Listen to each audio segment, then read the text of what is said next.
12 मई को मोदी जी ने 20 लाख करोड़ के पैकेज का अनाउंसमेंट किया। मतलब फिगर ऐसी है कि दिमाग समझ ही नहीं पाता कि कितना पैसा है ये। ऊपर से मोदी जी ने कोई डिटेल्स भी नहीं दी, तो जो पिक्चर है ना वो एक फोटो के नेगेटिव की तरह रह गई कि देख के कुछ पता ही नहीं चल रहा है कि क्या है क्या नहीं है। लेकिन हाँ, कानों से सुन के बड़ा अच्छा लगा कि 20 लाख करोड़ रुपए दे रही है सरकार, तो डेफिनेटली इस देश की अर्थव्यवस्था, इकोनॉमी अब शायद बच जाएगी। कोविड के नुकसान से हम जल्द ही बाहर आएंगे। उसके बाद हमारी फाइनेंस मिनिस्टर निर्मला सीतारमण जी ने 5 दिन लेके इस पूरे पैकेज को समझाया कि क्या सरकार कर रही है, क्या नहीं कर रही है। तो जो पिक्चर है वो थोड़ी थोड़ी साफ होनी चालू हुई। तो ये पिक्चर जो थोड़ी थोड़ी साफ हुई है, ये दिल को बहलाने वाली है या दुखी करने वाली है? आइए देखते हैं। आइए पैकेज के ब्रेकडाउन को समझते हैं, 20 लाख करोड़ के ब्रेकडाउन को समझते हैं। इस पैकेज से पहले सरकार ने एक और पैकेज का अनाउंसमेंट किया था जिसकी टोटल वैल्यू थी 1,92,000 करोड़, जिसमें से 1,70,000 करोड़ रुपए थी प्रधानमंत्री गरीब कल्याण योजना। सरकार ने कहा कि ये जो पहले वाला पैकेज है ये भी 20 लाख करोड़ का हिस्सा है। चलो कोई बात नहीं, अभी भी 18 लाख करोड़ तो हैं। उसके बाद सरकार ने कहा कि आरबीआई ने जो 8 लाख करोड़ के लिक्विडिटी मेजर्स अनाउंस किए थे वो भी इसी पैकेज का हिस्सा हैं। आरबीआई हमारे देश का सेंट्रल बैंक है। सेंट्रल बैंक के कई सारे काम होते हैं, उनमें से एक काम होता है मॉनेटरी पॉलिसी बनाना। इस मॉनेटरी पॉलिसी के थ्रू आरबीआई जो है महंगाई दर को कंट्रोल में रखने की कोशिश करता है और ये भी इंश्योर करता है कि जो हमारा फाइनेंशियल सिस्टम है उसके अंदर लिक्विडिटी या फिर कैश फ्लो जो है बना रहे। अभी लॉकडाउन के चक्कर में कैश फ्लो पूरा बंद हो गया, तो आरबीआई ने करीब 8 लाख करोड़ रुपए के लिक्विडिटी मेजर्स अनाउंस किए थे। इन मेजर्स के थ्रू ज्यादातर क्या होगा कि लोगों को आसानी से और सस्ते लोन्स मिल पाएंगे ताकि कैश फ्लो बना रहे, वो लोग सस्ते लोन्स लेके अपना काम चला लें और फिर बाद में रीपे कर दें।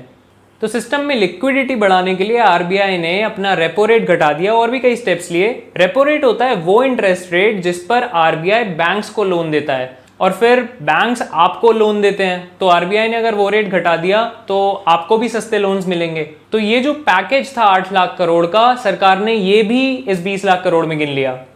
चलो कोई बात नहीं, अब भी 10 लाख करोड़ रुपए तो हैं। अब जो बाकी का 10 लाख करोड़ रुपए है उसका ब्यौरा निर्मला सीतारमण जी ने 5 दिन तक दिया, जिसके पीछे भी कोई लॉजिक नहीं बनता है क्योंकि बजट जो है इससे काफी बड़ा होता है और वो एक दिन में अनाउंस हो जाता है। तो पता नहीं सरकार क्या करना चाह रही थी।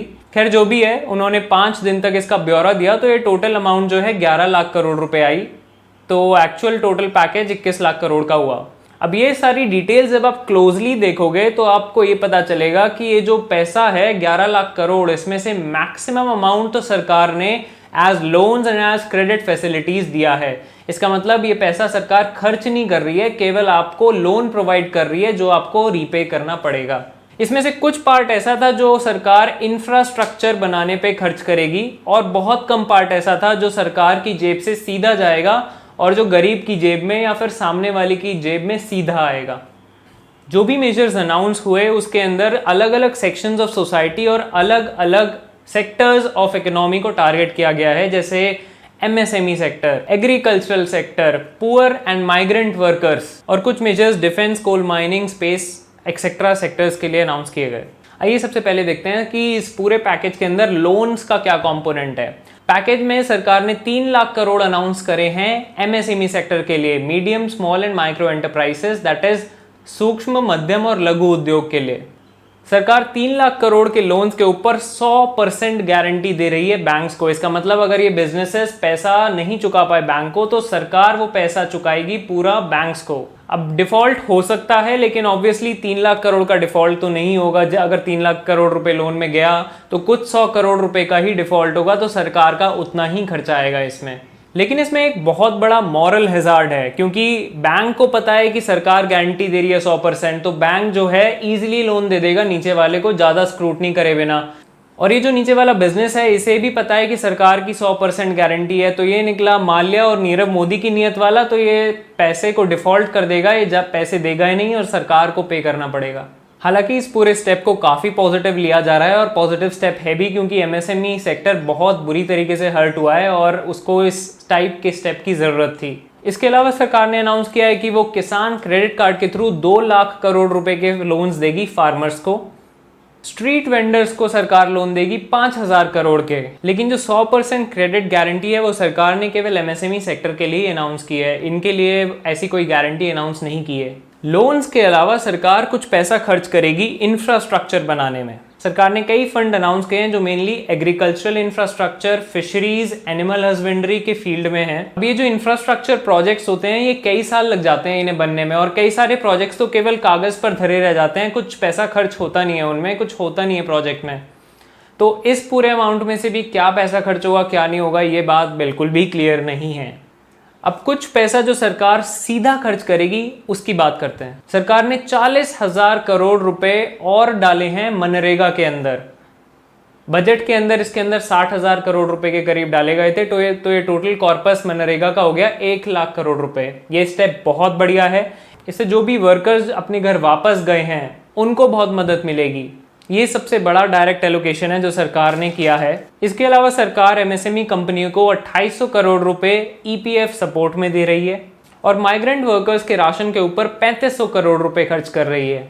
सरकार ने कहा है कि अब उन्हें भी राशन मिलेगा जिनके पास राशन कार्ड नहीं था, लेकिन ये स्टेप पहले ही हो जाता तो ज्यादा अच्छा होता, शायद कुछ माइग्रेंट वर्कर्स को अपने घर वापस जाना ना पड़ता। सरकार बोल रही है कि वो 1 नेशन 1 राशन कार्ड इंप्लीमेंट करेगी, बहुत अच्छी बात है। अगेन दोस्तों ये major part of the direct expenditure था, इसके अलावा जो एक्सप्लेनेशन है वो आप इस चार्ट में देख सकते हो।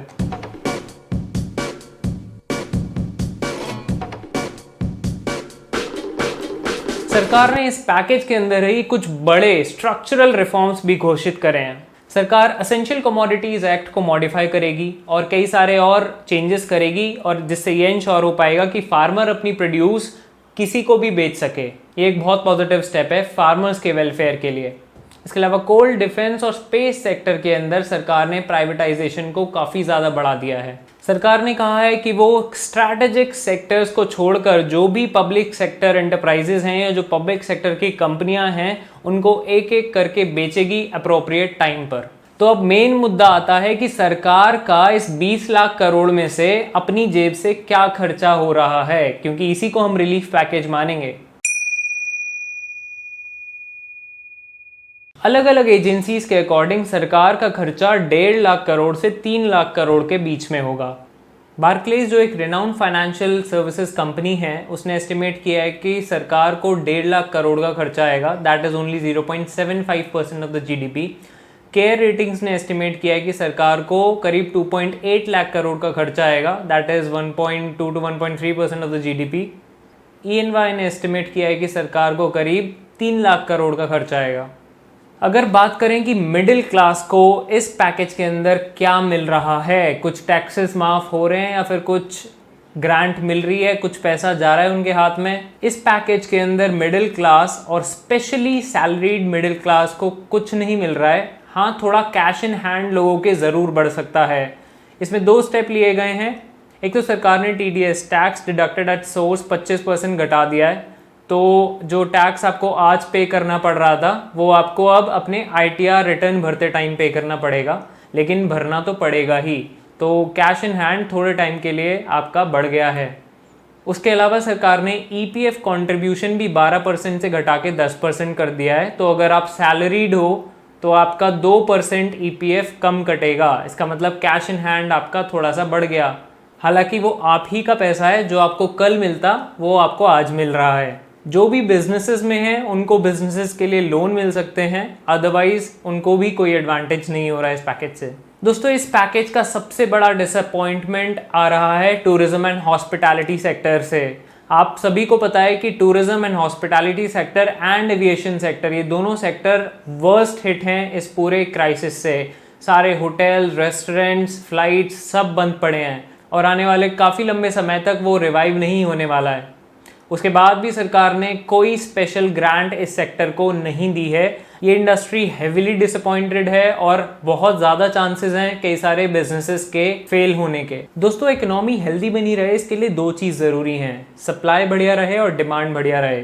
लॉकडाउन के कारण सप्लाई में भी शॉक लगा है और डिमांड को भी शॉक लगा है। लोगों के पास खर्च करने के लिए पैसा नहीं है और बिजनेसेस के पास सामान बनाने के लिए, अपनी लेबर को पे करने के लिए पैसा नहीं है। सप्लाई और डिमांड दोनों को शॉक लगा है, तो सरकार को दोनों को सपोर्ट देने की जरूरत थी, जैसे दुनिया भर की सारी सरकारें कर रही हैं। ये हैं दुनिया भर के पैकेजेस, और ये ज्यादातर पैकेजेस फिस्कल पैकेजेस हैं।